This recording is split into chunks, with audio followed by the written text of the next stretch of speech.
ચલાલા નગરપાલિકા નવનિયુક્ત મહિલા પ્રમુખ તરીકે ભૂમિબેન જયરાજભાઈ વાળાએ આજે સત્તાવાર રીતે ચાર્જ સંભાળ્યો. અગાઉના પ્રમુખ નયનાબેન વાળાના રાજીનામા બાદ ધારાસભ્યની અધ્યક્ષતામાં મળેલી બેઠકમાં સર્વ સદસ્યોની હાજરી વચ્ચે ભૂમિબેન વાળાની સર્વાનુમતે પ્રમુખ તરીકે નિમણૂક કરવામાં આવી છે. ચાર્જ સંભાળતા જ કાર્યકર્તાઓ અને સમર્થકોએ તેમને ફૂલ ડે વધાવી મોઢું મીઠું કરાવી શુભેચ્છાઓ પાઠવી.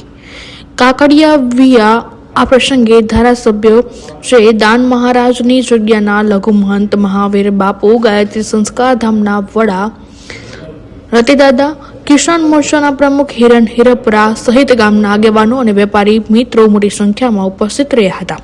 નગરપાલિકા પ્રમુખ પ્રતિનિધિ જયરાજ વાળાએ જણાવ્યું હતું કે ચલાલા નગરના વિકાસ અધૂરા કામોની વહેલી તકે પૂર્ણતા અને ભાજપે મૂકેલા વિશ્વાસને 100% નિષ્ઠા અને જવાબદારી સાથે નિભાવવાની પ્રતિબદ્ધતા સાથે વિકાસ કાર્યોને વધુ ગતિ આપવામાં આવશે.